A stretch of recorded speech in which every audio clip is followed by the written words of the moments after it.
Good morning, guys. My last video for this morning, 2 for 2. It's going to be another quick message. It's going to be about greed/gluttony. And this is a tricky one, but I have to put this out there. Today's message is going to be about greed/gluttony. The scripture we're going to be pulling from is going to be Luke chapter 12, verse 15. It states, "Beware and be on guard against every form of greed, for not even when he has abundance does his life consist of possessions." Now I gotta get to it. This is going to be real fun and interesting. I hope you guys get a good laugh out of this, but in all seriousness, I hope you learn something. I've come to the conclusion with being rich, I want to say as a sin, meaning, for example, you look at some of these guys' net worth. You got Jeff Bezos. I looked his up. His net worth was like over 117 billion. Once again, $117 billion. Now, Yah does not say that it's a sin for us to have money. But the type of money that some of these guys are coming in, when you look at their net worth, me and you both we all know they can never spend that money in a lifetime. They can spread all that money down to like their children, family members, or friends, whoever they want to share it with. These people could never spend $117 billion in a lifetime, even if they were to go, shopping for every day of their lives. They could never go broke. 117 billion is just way too much money, and they just bring in a lot. But the point I'm proving, and if you guys don't agree, feel free to write it in the comment section.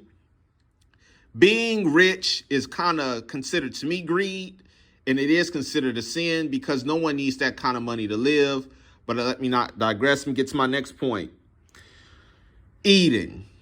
Going to the Golden Corral, having 7, 8, 9, and 10 plates of, macaroni and cheese and chicken wings and all this stuff, which, once again, greed is not something to be taken lightly. And it crossed my mind because I was just on the internet and I was just looking up, different things to kind of give you guys to try to talk about, because I'm kind of running out of topics and I want to make this stuff interesting and also helpful for you guys to learn.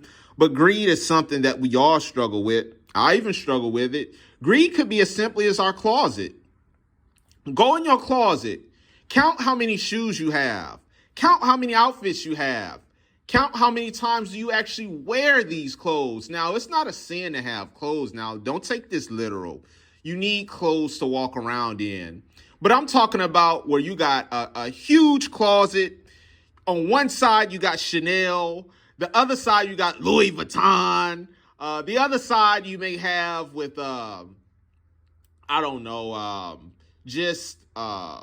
Calvin Klein clothing or anything like that, which that is a sin, and Yah does not appreciate that, and he told us not to be greedy, which that is greedy, and don't be gluttonous. Another one, and I'm going to wrap this one up real quick, it's called drinking. Now, in the Bible, it does state, drink, but don't be a drunkard. You know where I'm going with this. A lot of our fellas on Sundays and Saturdays, which is football for us, I don't drink. I'm not here to slam you. But our brothers go to H-E-B. We go to Walmart. We get that 24-pack of Bud Light. And you know what? Before the second game is over, we done drunk 12 Bud Lights. We on the couch, sloppy drunk, can't stand up, slobbering at the mouth. Our friends and stuff are recording us because of how much of a fool we're acting. And it's just a shame why can't you just sit on that couch, get you 2 beers, and have fun? But no, we got to be the light of the party. We got to show these women and all these dudes at this football party that we can out-drink the house. Meaning, this one man can drink a 24-pack. Let's say there's 6 people in that house. Let's say out of the 6 people, out of all the 6 people, they drink 2 beers each. 2 times 6 is 12. So you get the math that I'm trying to show you, where a man wants to outdrink everybody in the house, which you guys shouldn't do that because you also are really, really at risk for having an accident. Another one, I got to get this off my chest. It's smoking dope. Yes. I gotta say this. Smoking that dope, what you shouldn't do, but you guys are doing this at an alarming rate. You go out and you smoking, an ounce a day, or man, I'm gonna show them how I smoke. Like I said, I'm not here to condemn, but these are all key points and helpful points on trying to cut back on greed/gluttony, which I don't think we all should be doing at all. And last but not least, this one is going to be about food one more time. Now, when the food shortage gets here, now I don't know how you guys are in different states, but there are food shortages that eventually are going to impact us to a point where the shelves are not going to be restocked for, let's just say, a month. The shelves may not be stocked up again till, let's just say, 2 months. And let's just say the drivers go on strike. The point that I'm trying to get home is that we should also not eat as much, because when the shelves and stuff get bare, how are we going to survive?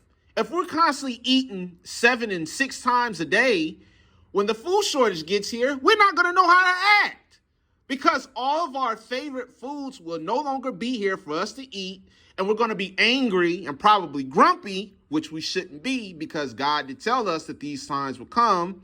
But the point is, we shouldn't be overeating, and we want to kind of practice not eating as much, so that way when the food shortages and stuff get here, we know how to cope. Once again, I hope you guys learned something from this message. It was basically about greed and gluttony. Cut back on it. Let's not eat as much. Let's not drink as much.